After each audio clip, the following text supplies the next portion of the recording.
The Miami Dolphins are at odds of 60-1 to win the Super Bowl. Their 2016 season win total is at 7. They are at odds of plus 3,000 to win the AFC, while at odds of plus 640 to take the AFC East division.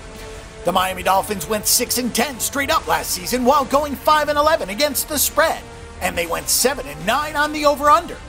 The Miami Dolphins are coming off a very disappointing season in which they missed the playoffs. The poor season resulted in some major changes, including Adam Gase being hired as head coach. Gase is known as an offensive guru, so it will be up to him to turn Ryan Tannehill into a good quarterback and to find a replacement for running back Lamar Miller, who is now in Houston.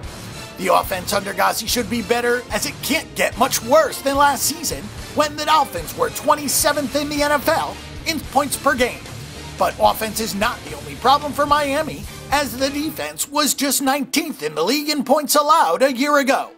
Miami does not have an easy schedule this season, as they play the 11th toughest schedule, so improvement might be difficult for the Dolphins in 2016.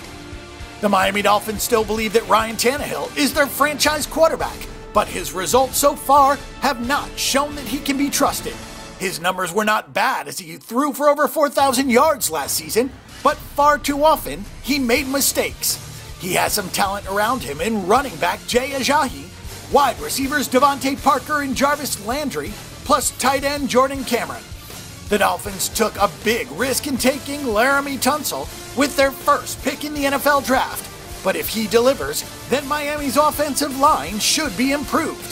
The reality for the Dolphins is that if Tannehill plays well, then the team can challenge for a playoff spot. But if he plays poorly, then the team will struggle and have no shot at all.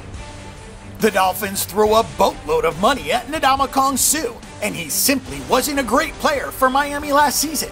The front line for Miami should be great with Cameron Wake, Suh, and Mario Williams, but it may end up being a bunch of overpaid players who don't always show up. The Dolphins went out and added Kiko Alonso and Byron Maxwell, who did not play well for the Eagles last season. Miami badly needs their front four to put pressure on opposing quarterbacks because the secondary is not very good and Maxwell will be no help. It would not be a surprise if second-round pick Xavier Howard took over as a starter before the season is over. On paper, the Dolphins should be improved, but how can you trust Tannehill to make big plays?